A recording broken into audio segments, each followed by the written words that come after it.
안녕하십니까 성도 여러분, 지난밤도 평안하셨습니까? 유튜브 생중계를 통한 새벽 기도에 특별히 이번 8과의 마지막 날 함께 하신 여러분 모두를 환영합니다. 저는 뉴욕 퀸즈 교회를 섬기는 문인정이라고 합니다. 오늘은 5월 19일 2022년 제2기 8과의 마지막 날 교과책 118쪽의 내용을 함께 묵상하며 지난 한 주의 내용을 정리하겠습니다. 말씀 묵상에 앞서 다 함께 잠시 머리 숙여 기도하겠습니다. 하늘에 계신 저희들의 아버지 하나님, 지난 한 주간 하나님께서 주신 이 약속의 말씀을 의지하고 순종하면서 살아간 믿음의 조상들의 이야기를 통하여 우리의 삶을 다시금 되돌아보게 하시니 그 은혜를 인하여 진심으로 감사드립니다. 하나님께서 어제도 함께 하셨고 오늘도 함께 하실 것이며 내일도 함께 하시겠다고 하신 그 약속을 아브라함처럼 우리 마음속에 언제나 품고 살아가는 우리 모두가 되도록 축복하시고, 특별히 오늘 마지막으로 지난 한 주간의 모든 내용을 우리가 묵상할 때에 우리 마음속에 오랫동안 기억될 뿐 아니라 우리의 삶을 통하여 이 말씀이 반드시 살아 움직일 수 있도록 우리의 심령을 축복하시고 우리의 삶을 붙들어 주시옵소서. 예수님의 이름으로 간절히 기도드립니다. 아멘. 세상에는 수많은 사람들이 수많은 직업을 가지고 수만 가지 모양으로 살아갑니다. 제가 일전에 섬기던 한 교회에서 저와 나이가 동갑이신 한 여성 변호사께서 저와 성경 공부를 하신 후 침례를 받으신 적이 있습니다. 그런데 당시 성경 공부를 일주일에 한 번씩 저희 집에서 저녁 식사를 함께 한 후에 매번 했었는데요. 그때 저희 집 아이들이 무척 어렸습니다. 10살, 그리고 2살, 그리고 돌도 채 되지 않은 갓난장이 이렇게 세 아이가 있었는데요. 매 저녁 즐겁게 식사를 하고 그 후 성경 공부를 했었던 기억이 있는데요. 하지만 성경 공부도 성경 공부였지만 그 구도자께서는 정말 진심으로 제 아이들을 사랑해 주시고 올 때마다 아이들이 좋아할 만한 아주 자그마한 선물들을 가져다 주시곤 했습니다. 그런데 시간이 지나면서 자세히 알고 보니 그분께서는 변호사 중에서도 특별히 이혼 전문 변호사로 일을 하고 계셨는데 아이는 너무나 사랑하고 또 갖고 싶지만 너무나 많은 이혼 케이스들을 다루시면서 결혼과 또 이혼으로 힘들어 하시는 분들을 돕다 보니 결혼하고자 하는 마음이 들지 않으셨던 것 같습니다. 어떤 때는 정말 제 아이들을 친엄마, 친부모처럼 진심으로 사랑하시는구나, 정말로 이 아이들을 좋아하시는구나 라는 것을 제가 온몸을 통해서 느끼지 않을 수가 없었는데요. 성경 공부를 한참 하면서 개인적인 이야기들도 나누게 되었습니다. 그러면서 알게 된 사실은 그분께서는 이미 여러 번 아이를 입양할 수 있는 방법에 대해서 다양한 시도를 하셨다는 거였는데요. 그런데 그분께서는 꼭 한국 아이를 입양해서 키우기를 원하셨습니다. 그런데 제가 후에 그분과 대화를 나누면서 또 발견한 내용 중에 하나는 한국으로부터 한국 어린 아기를 입양한다는 것이 상당히 조건이 까다롭다는 것을 발견하게 되었습니다. 그분께서는 재정적인 면에서나 환경적인 면뿐 아니라 전반적으로 모든 환경이 아이를 기르기에는 충분한 조건이었습니다만 한국 입양단체들의 규정이 아빠와 엄마, 즉 부모가 다 있는 온전한 가정이 아니면 아이를 입양 보내지 않는다는 것을 그때 알게 되었습니다. 입양은 원하고 결혼은 원치 않고, 그분께서는 그럴지라도 혹시 제가 아는 루트를 통해서 한국 아이를 입양할 길은 없는지 알아봐 달라고 진지하게 부탁을 해 오셨습니다. 그래서 나름 여러 방법을 제 나름대로 강구해 봤으나 결국 쉽지 않다는 결론에 도달하고 말았습니다. 그러다가 제 아내와 아무런 상의도 없이 저 혼자 그런 생각을 한 번 해 보았습니다. 당시 제가 섬기던 교회가 재정적으로 어려워서 교회에서는 최선을 다해서 저와 저희 가족을 도와주셨는데 그럼에도 불구하고 생활하기가 참 쉽지 않았던 것 같습니다. 지금은 교회와 합회해서 풀로 서포트를 해주셔서 너무나 감사하고 또 행복하게 잘 지내고 있습니다만, 당시 저는 하프 타임이 아니고 쿼터 타임, 4분의 1에 해당되는 지원을 받으면서 목회를 하던 상황이었는데요. 그래서 정부에서 주는 푸드 스탬프, 그리고 또 음식을 무료로 배급해주는 지역 자선단체들을 통해서 생활의 상당 부분을 충당하면서 하루하루를 지내고 있었습니다. 그런데 만약 제 아이들이 저 같은 부모를 떠나서 미국 변호사 새 엄마를 만나서 살게 된다면 그 아이들에게 필요한 옷이나 음식뿐 아니라 공부도 실컷 시킬 것이고 하고 싶어하는 운동도 할 수 있게 될 것이고 어쩌면 훨씬 더 행복하게 살 수 있을지도 모르겠다.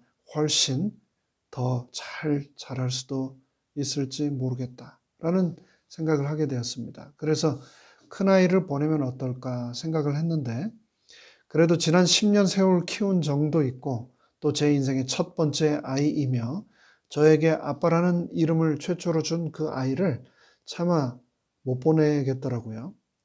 그래서 둘째 아이를 보내면 어떨까 생각을 했는데, 당시 둘째 아이가 많이 아파서 병원에서 처방해준 항생제를 매일매일 먹어야만 하는 그런 상황이었습니다.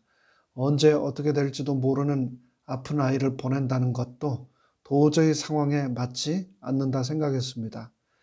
그래서 마지막으로 셋째 아이를 보내면 어떨까 생각을 했는데, 이제 태어난 지 몇 개월밖에 되지 않아서 말도 못하고 혼자 앉아있지도 못해서 기저귀만 차고 누워있는 녀석을 보낸다.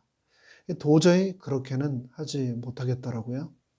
그래서 그 모든 생각을 저 혼자 마음속으로만 하다가 결국은 접고 말았습니다. 그런데 지난 한 주 동안 우리가 살핀 창세기, 특별히 22장에서는 하나님께서 아브라함에게 저처럼 셋도 아니고 아브라함에게는 하나밖에 없는, 그것도 100살에 낳은 외동 아들 이삭을 달라고 하시는 장면이 나옵니다.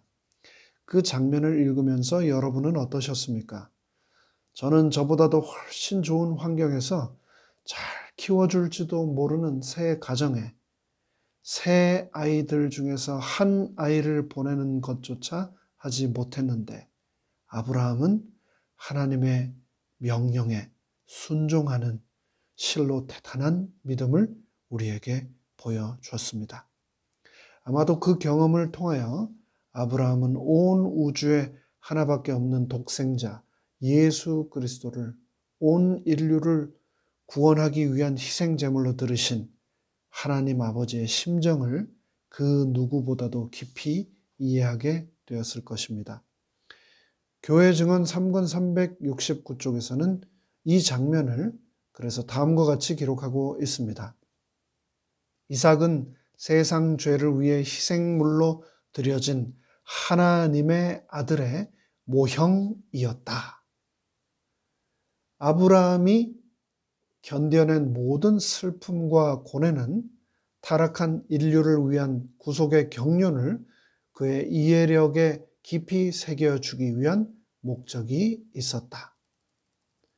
그렇습니다. 우리는 인생을 살아가면서 우리가 이해하지 못하는 수많은 시험과 시련을 계속해서 경험해 왔고 앞으로도 겪으면서 살아갈 것입니다. 하지만 그 시간들이 어둡고 두려운 시련의 순간들이었지만 우리는 포기하지 않고 성장해 왔고 앞으로도 이겨나갈 것입니다.